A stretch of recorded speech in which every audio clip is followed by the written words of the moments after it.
오늘은 욥기서 38장 39절부터 39장 30절까지 말씀 보도록 하겠습니다. 한 목소리로 봉독하겠습니다. 시작.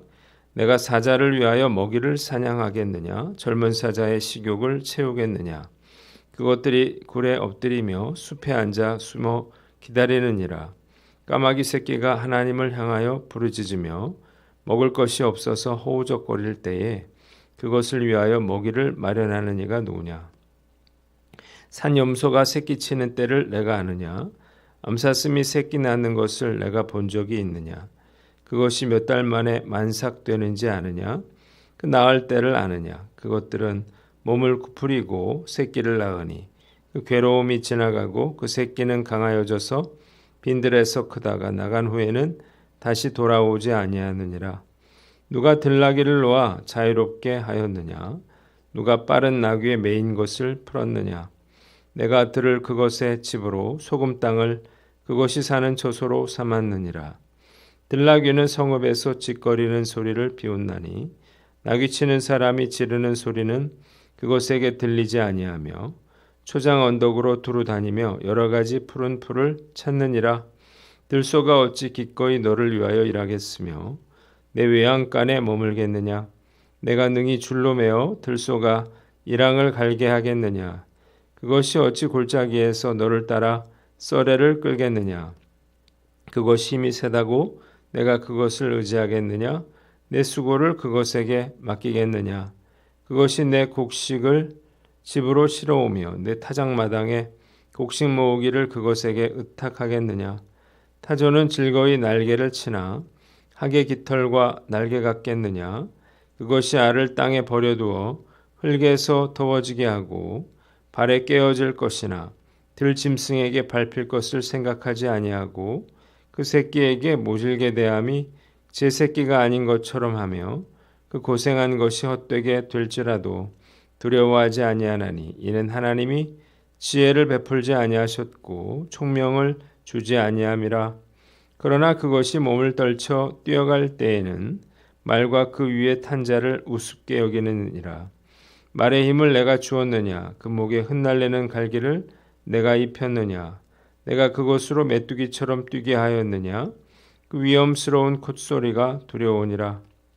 그것이 골짜기에서 발굽질하고 힘있음을 기뻐하며 앞으로 나아가서 군사들을 맞되 두려움을 모르고 겁내지 아니하며 칼을 대할지라도 물러나지 아니하니 그의 머리 위에서는 화살통과 빛나는 창과 투창이 번쩍이며 땅을 삼킬 듯이 맹렬히 성내며 나팔 소리에 머물러 서지 아니하고 나팔 소리가 날 때마다 힝힝 울며 멀리서 싸움 냄새를 맡고 지휘관들의 호령과 외치는 소리를 듣느니라.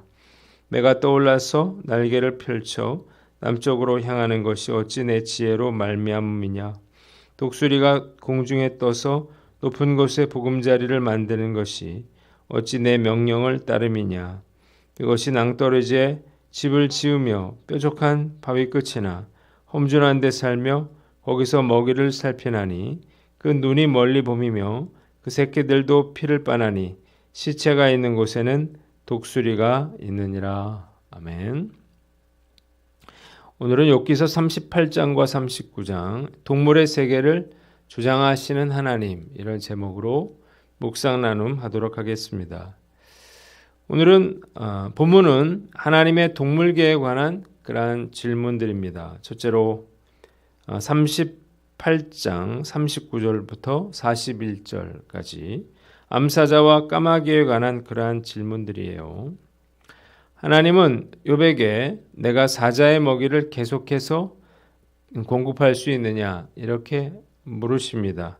새끼 사자의 식욕을 채울 수 있느냐는 거예요. 사자는 일반적으로 암사자가 사냥을 해서 무리들을 먹여 살립니다. 암사자가 굴 속에 엎드리거나 숲에 앉아서 숨어서 기다리는 것은 먹잇감이 사냥권에 들어오게 되면 즉시 뛰어나가서 실수 없이 잡으려고 하는 것입니다. 과연 사자들은 누구에게서 사냥 훈련을 받았느냐 이렇게 욥에게 묻고 있는 것입니다. 까마귀 새끼도 마찬가지예요. 하나님은 까마귀 새끼들에게도 먹을 것을 제공해 주십니다. 하나님께서 사자에게 사냥할 능력을 주신 것처럼 까마귀들은 다른 동물들이 먹고 남긴 썩은 고기를 양식으로 삼고 살아가도록 해 주셨다는 것입니다. 두 번째는 산염소와 암사슴에 관한 질문들입니다. 39장 1절로 4절까지 나와 있는데 하나님은 산염소의 새끼 낳는 때와 암사슴의 출산의 때 그리고 잉태 기간에 대해서 물으셨습니다. 그것들이 어떻게 새끼를 치는지, 몇 달 만에 만삭이 되는지, 언제 새끼를 낳는지, 어떻게 새끼들이 독립을 하게 되는지 아느냐는 것입니다. 야생동물들은 주인의 돌봄을 받지 못하기 때문에 스스로 새끼 낳는 법을 터득했다는 거예요. 갓 태어난 야생동물의 새끼는 어느 정도까지는 어미의 보호를 받게 되지만 그러나 스스로 돌아다니고 먹이를 구할 때가 되면 어미를 떠나서 광야지대에서 살아가게 된다는 것입니다. 세 번째로 39장 5절로 12절인데 들나귀와 들소에 관한 그러한 질문입니다. 들나귀나 들소는 거칠어서 아무도 길들이지 못하고 또 일도 시킬 수가 없습니다. 야생나귀는 들판을 집으로 삼고 소금 땅을 거처로 삼아서 자유롭게 살아가고 들소 역시 사람에게 길들여지지 않고 야생의 습성을 그대로 지닌 채 산악지대의 거친 땅을 이리저리 돌아다니면서 살아간다는 것입니다. 이건 역시 하나님께서 정하신 것이었다는 거예요. 네 번째 39장 13절로 18절 타조에 관한 그러한 질문들입니다. 다른 새들이 자신의 깃털로 알을 품어서 부화시키고 또 새끼를 품어서 보호하는 것과 달리 타조는 사막에 그냥 땅에 알을 낳는데 모래가 데워져서 저절로 부화가 되는 거죠. 그런데 타조는 자기가 낳은 알을 실수로 밟아서 깨뜨리기도 하고 다른 짐승의 알이 이제 습격을 받게 되더라도 별로 개의치 않습니다. 지혜와 총명이 없어서 자기가 낳은 알이라는 사실을 인지하지 못하기 때문입니다. 그러나 탁월한 재주가 있는데 그것은 달리기입니다. 타조는 무려 시속 70km에 달하는 엄청난 속도로 달릴 수가 있습니다. 이것은 하나님께서 타조의 새끼를 돌보는 지혜를 주지 않으신 대신에 빨리 달릴 수 있는 그런 능력을 주셨기 때문이라는 것입니다. 다섯 번째, 말에 대한 질문들이 39장 29절로 25절에 나와 있습니다. 말은 힘과 빠르기에 있어서 다른 어떤 동물보다 탁월합니다. 그리고 또한 매우 용맹해서 적과 싸울 때에도 도망치지 않고 콧소리를 내면서 힘차게 달려간다는 거예요. 하나님이 이처럼 놀라운 속성을 지닌 말을 도대체 누가 만들었느냐고 묻고 계시는 것입니다.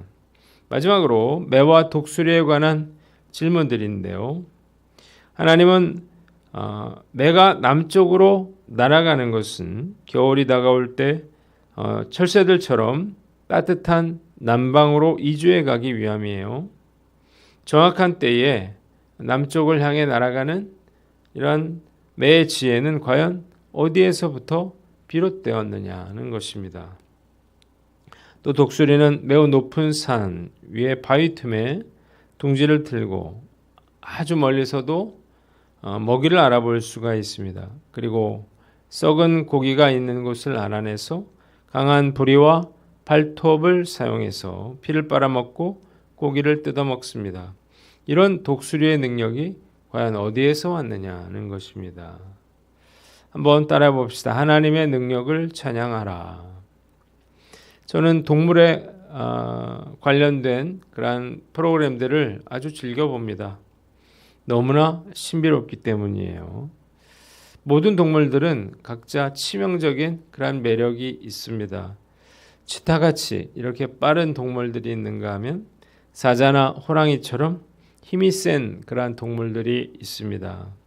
각자 나름대로의 강점을 활용해서 거친 야생에서 생존해 나가는 이러한 동물들을 보면 참 감탄할 수밖에 없습니다. 특히 저는 동물들의 얼굴을 보면서 참 하나님의 놀라우신 솜씨를 보고 감탄합니다.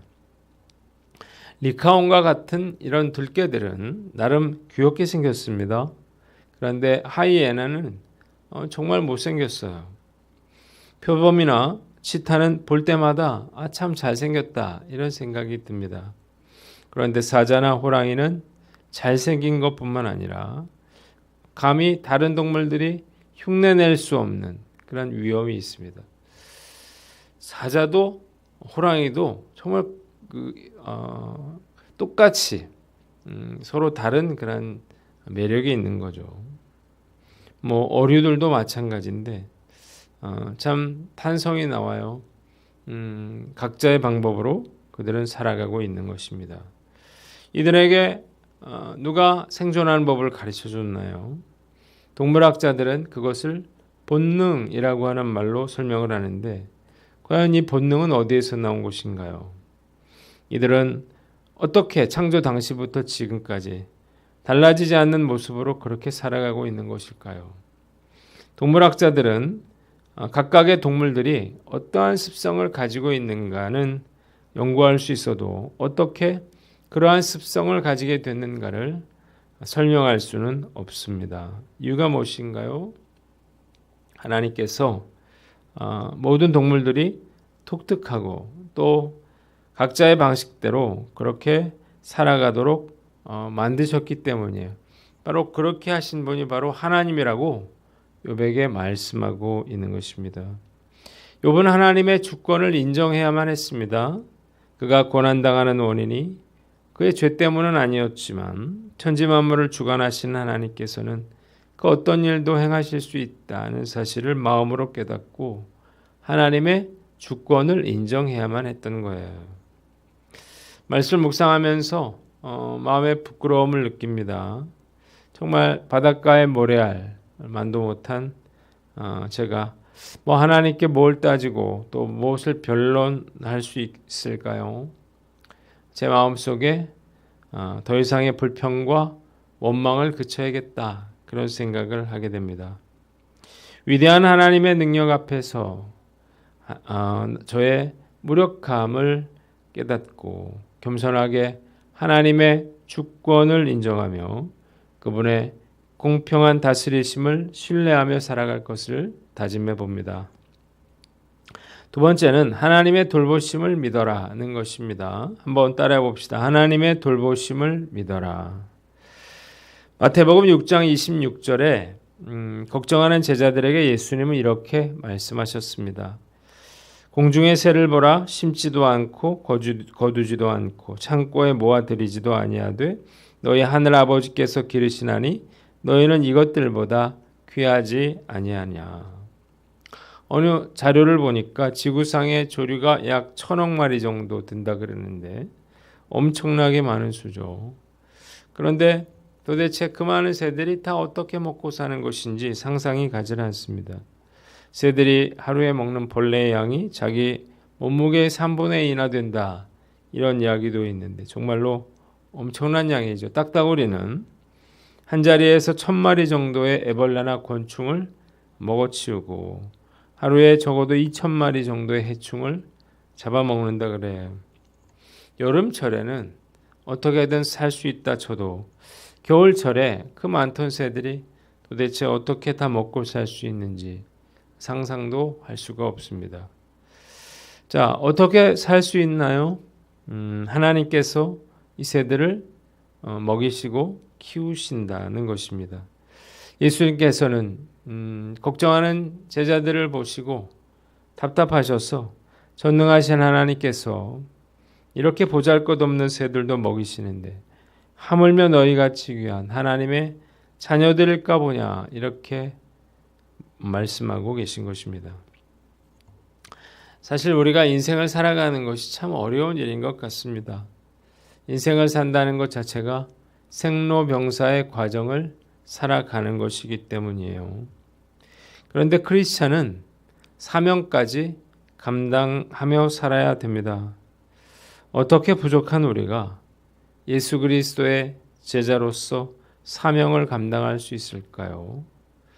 얼마나 어려운 그러한 상황 가운데 우리가 처해 있을 수도 있죠. 그러나 얼마든지 가능한 것입니다.